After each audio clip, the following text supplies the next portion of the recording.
شاهدت النصر السعودي نسخة دور المجموعات من كأس الملك سلمان للأندية الأبطال 2023 مترا. حسناً، إذا كانت الإجابة نعم، فعليك أن تمحي هذه النسخة من ذاكرتك الآن، وافتح ذراعيك للعالمي نسخة الأدوار النهائية. العالمي خطف الليلة بطاقة التأهل لنصف نهائي كأس الملك سلمان ببراعة كبيرة أمام الرجاء المغربي بالفوز بثلاثية مقابل هدف وحيد جاءت جميعها في 4-5 دقيقة الأولى من اللقاء.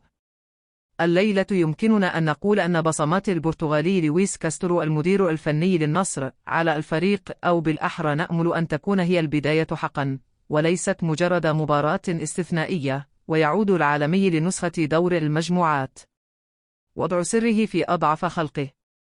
في الثلاث مباريات الخاصة بدور المجموعات، ورغم كم الإشدات بالثنائي مارسيلو بروزوفيتش وسياكو فوفانا، إلا أن الأداء الجماعي لم يكن بالشكل المطلوب. الأول بالتحديد برز كثيرا، لكن جميعها محاولات فردية لم يكن لمدربها كاستورو بصمة حقيقا بها.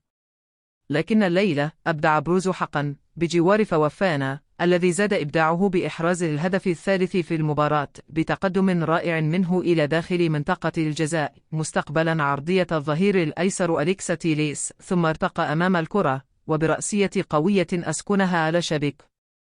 التحرر الكبير الذي تابعناه في وسط ملعب العالمي الليلة يقف ورائه الجندي المجهول عبد الله الخبري، المحور الذي كان حلقة الوصل بين ثنائي الدفاع علي لاجامي وعبد الله مدو، وثنائي الوسط بروزوفيتش وفوفانا، وبمثابة حائط صد حال تقدم الثنائي الأخير للثلاثي لهجومي الأخير من الملعب.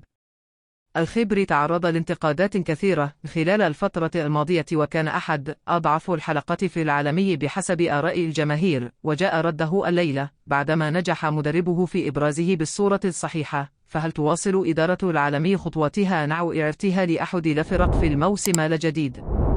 أعتقد أن الأمر قد يتغير الليلة بعض الشيء. كاسترو معلم، ولكن نجح كاسترو في حل مشكلة تحرر فوفانا وروزوفيتش وفقا للخيارات المتاحة أمامه على الدكة. كان بمثابة المعلم الحقيقي الليلة، لكن ما لم ولن ينجح في حله وفقا للوضع الحالي هي المشكلة الدفاعية. العالمي في البطولة العربية استقبل 3 أهداف فقط، 2 بنيران صديقة من علي لاجامي وعبد الله مدو، والثالث من ضربة جزاء تسبب بها تيليس.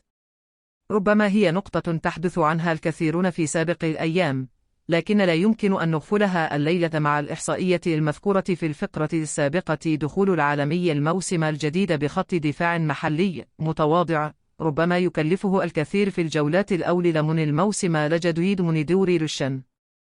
3 أهداف بأخطاء فردية تمت من لاعبيه، مؤشر ربما يزيد معدله مع قوة المنافسة في دوري روش. 5 أيام فقط متبقية على انطلاق الموسم الجديد أمام إدارة النادي وكاسترو لاستقدام مدافع أجنبي جديد، وإن كان للنصر في حاجة ل2 مهمة مستحيلة في هذا لمدتنا للزمنية القصيرة، لكان وجبي للتنويه